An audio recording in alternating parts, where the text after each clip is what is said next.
Good morning, everyone. This is Bill with I Ride RV Adventures. It's been a while since we gave you an update.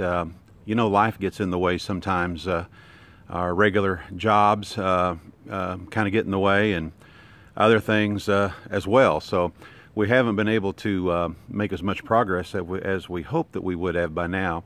However, in a way, it's a good thing.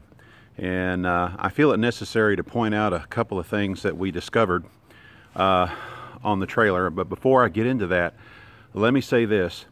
You know, this trailer, even though we had it specifically spec'd out to do a conversion on it, it's still a cargo trailer. And what I mean by that is, when they put these things together, although they try, you know, there's going to be things that you will find that you may or may not find in a regular RV that you go and buy at the RV store. So I'm defending the people that built the trailer, because I still think they did a great job. All of you know out there that have been involved in converting cargo trailers, that when you pull the interior siding off, the paneling on the inside, in order to insulate it, you always find that you have to go through and seal some areas here and there. You'll have areas where you see a little bit of light and things like that. And you'll also have some areas where you discovered you have a few little leaks here and there. And when we initially pulled the paneling off on the inside, we didn't see any signs of any leaks anywhere, but we really hadn't had much rain. Well, a few days ago we had a real heavy rain, and we stepped inside the trailer just to check, and sure enough, we found some leaks. So as soon as it stopped raining, I started to address these issues, and so this is what I want to show you, so that when you get involved in something like this, those of you that have yet to do this, several of you already know what we're talking about here, but I want to point out what we found and how I addressed the issue myself. Now, the major leak that we found was right above this small window right here, and I don't see it too well in the view screen, but hopefully you'll be able to see it once this gets uploaded to YouTube. But there's a seam in the exterior aluminum that's pretty much real close to the center, running up above the window.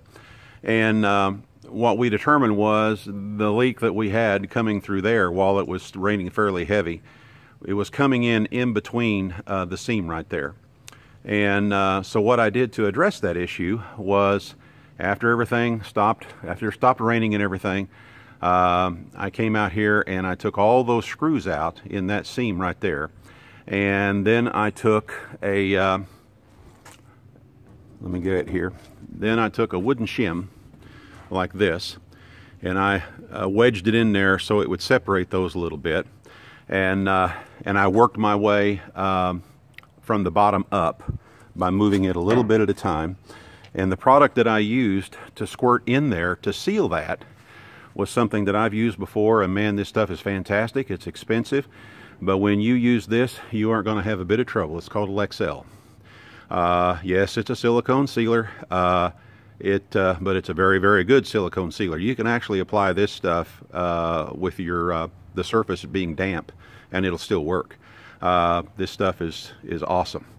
And you'll notice the trailer looks a little damp right now. That's because I did this yesterday with this stuff, but I squirted it in there, you know, when I got them separated, squirted it in there, and then I screwed the screws back down. Now, I do want to caution you, when you use Lexel, it's very, very hard to clean off. Whatever residue you get on the outside, it's hard to clean off. And I've got a little bit smeared there that I have to address here. And about the only thing I found that cuts it is something like WD-40 or PB Blaster or something like that. But you have to be careful not to overuse it. But anyway, it will cut what little residue I have on the outside. But what we did, just a little while ago, I just wrapped it up.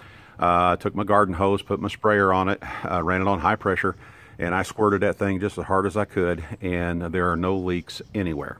Now, it took care of the leaks. Anyway, I just wanted to let you know that that's what we did.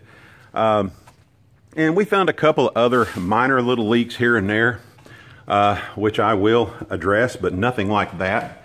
And I feel real good about the fact that that has been taken care of. Now what I did on the inside as well, and I don't know if you can see it too well, but you can see where I squirted a bead of that right where the angle meets the aluminum siding. And then I also ran it down all the way down this joint here, and then ran it, you know, across the top and back up this joint, and did that right above the window as well, and sealed it on both sides of the stud here, on both, well, on this side of this stud. I haven't come over here to this side yet. I just wanted to do that first just to make sure that it was gonna do what I thought it would. And the thing about I noticed too is you can come in here on a panel that doesn't have any sealer around it, and you can push on it and you can actually see it separate a little bit when you push on it. Not much, but just a little bit. You can see a little flex there between the stud and the aluminum siding on the outside. When you come in here and do it here, it's gone. That goes away. There's no flex right there, because this stuff, not only is it a sealer, but it is a awesome glue as well, Lexel. Now it's about $9 a tube. It's not cheap, and but I'll tell you what, it works fantastic. What I intend to do is run a bead around every single stud and all along the ceiling, all around the entire trailer, everywhere, around the top edge of the ceiling, across these, everywhere. There will be a bead of this Lexel sealer everywhere. And then of course, then I'll insulate. So that's what we had going on there. So those of you that are still looking at buying a cargo trailer, some of you sometimes consider, you know, maybe go ahead and having the manufacturer insulate the trailer.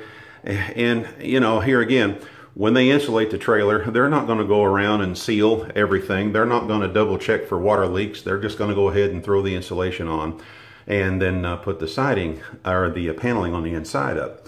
So, you know, you really want to consider not having them do it. You know, go ahead and do it yourself, but allow yourself plenty of time to you know, do the sealer. Look for every little nook and cranny. Get your garden hose out, spray the trailer down hard everywhere, run up and down every seam on the outside, do whatever you can, and then have someone on the inside looking for signs of leaks.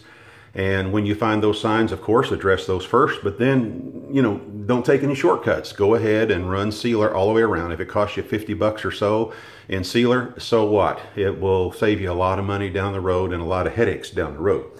Now, I intended on filming us taking the paneling off on the inside, but a friend of mine was over to visit one day, and he's a very, very good friend. In fact, I consider him my best friend. We worked together for years in the floor covering industry, and then he started building houses, and I installed floor covering for him for several years, and we are very, very good friends. We just love each other to death, and our wives are good friends as well. And he was over one day, and he said, "Hey, I've got 45 minutes. Let's go in here and take the paneling down on the inside." And sure enough, we did.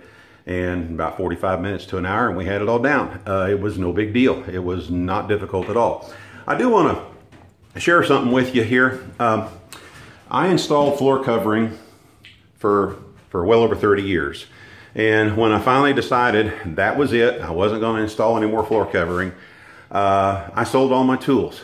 I sold everything. That was one way to ensure that I couldn't be talked into crawling on my hands and knees anymore. I'm 65 years old now, so I don't want to do it anyway. I'm still involved in the floor covering industry, but now I'm more like a consultant.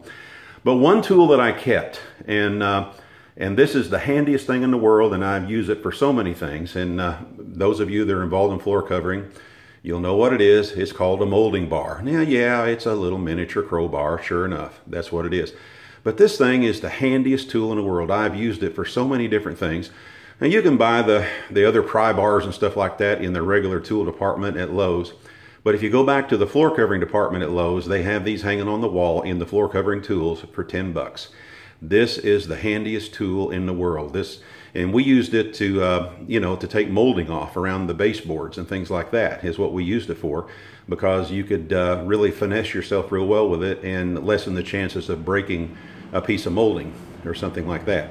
Now, those of you that have been involved in taking the paneling off on the inside, you know that they'll run the sheets lengthwise, laying them down, and then they'll have a like a 3-inch wide strip, you know, that covers the seams. One down the middle and then another one across the top. And this little tool made short work of that. I mean, that and a hammer, and we had all those strips off, and I mean, they flat stapled the heck out of those things. They were up there like nobody's business, which I was glad to see that. But here again, this tool is the handiest thing in the world. So anyway, that's enough about that. Let's talk about something else I've been messing with. We got our shower pan, and let me step over in here into my little makeshift workshop here. And we got the shower pan at Home Depot, and it's a 32 by 32. And we also bought the side panel kit, which is a back and 2 sides. They're still in the boxes right there. Our shower, like I say, is going to be a 32 by 32. Now, I'm going with the Hepvo trap, and that's what you see right there. And the Hepvo trap is an answer to it's really a godsend for RVers, because it eliminates the P-trap situation, and I ordered 2 of them. Got them both 1.5 inches. Well, the shower drain came 2 inch, so I had to reduce it down to 1.5 inches. So what I ended up doing, I got a reducer that slipped into the shower drain, and it reduced from 2 inch down to 1.5 inches. Then I cut a short piece of 1.5 inch tubing and glued it to that, and then turned around and got this fitting and put it on there so that this screws on like that. Now, the way I've got this laid out, this will be under the floor. This will drop under the floor. And yes, I will build a skid plate of sorts underneath the floor. But I've got this laid out in such a way, and this is an end that a regular sewer hose hooks onto. And then we have a cap that we put on that. And I got that end right there at eTrailer.com. It was like $6 for that. And then everything else, of course, well, except for the Hepvo, I think I got it through Tweety RV, and it was under $30. I believe it was 28, and I bought 2 of them, one for the shower and one for the sink. But this is laid out in such a way that when I have this all tucked up underneath there real nice and neat, the end of this will just barely stick out. I mean, barely stick out about 1 inch below the frame rails along the side of the trailer. You won't even see it unless you look for it. Yeah, I'll have to get down on my hands and knees to hook a sewer hose up to it when we're at a place where we have full hookups. But so what? You don't have a whole lot of clearance, you know, on a regular cargo trailer, because they set fairly low to the ground. Fortunately, my cargo trailer has 6-inch frame rails, and technically when you measure them, they're 5.5. But the way I have this worked out, I will have that where it just barely tucks out from the edge, and we'll cover that more as we get on down the road. Now, one thing I am going to do, and I might have ended up wasting some money, I got to thinking that most likely I can probably find a fitting that would be a combination reducer and a 1.5 inch male threaded on the other end, all in one. And if I can do that, I can save 1 inch right here. As it is right now, I'm going to have to raise the shower pan 2 to 2.5 inches off of the floor in order to make this piece come out where I want it to underneath. And of course, I'm going to have to rig up a strap, you know, to hang it and support it on that end and all that. And of course, I'm going to build a little skid plate underneath there that can easily be removed when I need to get underneath there and service it. Now, I went to the Hepvo site, and they said that you don't have to worry about freezing because there's no water left in it, so it's not like it's going to freeze. So that's why I'm going to go ahead and have it underneath the floor on the trailer. But here again, let me stress this one more time. It is going to be protected because I will build a skid plate to protect it underneath as we're going down the road. So that's the story there. So I may end up buying another, if I can find the proper reducer here so I can gain 1 inch right here, I may end up having to buy another shower drain and another, you know, another fitting here. But I just got to see if that particular reducer is available. And there's all kinds of things available for PVC, so surely that will be available. So anyway, we're excited about that. So what's on the agenda now for the trailer? First, I'm going to go around, take my time. In fact, I'm going to head down to Lowe's here in just a little bit and buy some more of that Lexel sealer. And I'm going to go through there and start sealing around every single stud in the trailer. And then after I get that all done, then I'm going to hook up the garden hose again. And we're going to get very aggressive, spraying water all the way around and see if there's anything else we need to address. but I'm going to seal every little nook and cranny. I'm going to seal around every single stud. Not only will that seal between each stud, but also it acts as an adhesive and actually will help glue, if you will, the aluminum siding on the outside to the studs on the inside, as well as the screws. One quick thing I want to point out, and I was pulling my hair out and I don't have that much to pull out, but when I went to messing with these screws, I just automatically assumed that these were a regular Torx type screw, T-O-R-X. So I went down and bought a whole bunch of different Torx bits, and I couldn't make any of them work. None of them would work on this. Finally, I went to Google, which I should have done in the first place, and I discovered that these screws have 8 points. 8 points. A regular Torx screw has 6 points. On a screw like this that has 8 points, a regular square bit, the small one, a regular square bit, fits on that. That's what you use. You use a square bit for these. So when you're if you need to take screws out for whatever reason and you see that they look like a Torx screw, be sure and double check and make sure that they have 6 points rather than 8 points. 8 points require just the regular square type bit. The Torx screw is 6 points. So, and I didn't know that. And, you know, I just looked at him and assumed that that's what it was. So anyway, keep that in the back of your mind. And the bit, and this bit, the drill bit that worked on that, and it fitted perfectly, was the same bit that came in my Craig joiner. Yeah, my wife bought me a Craig joiner. She wants me to use that when we start building cabinets and stuff. So that's cool. I get to buy all these tools, you know.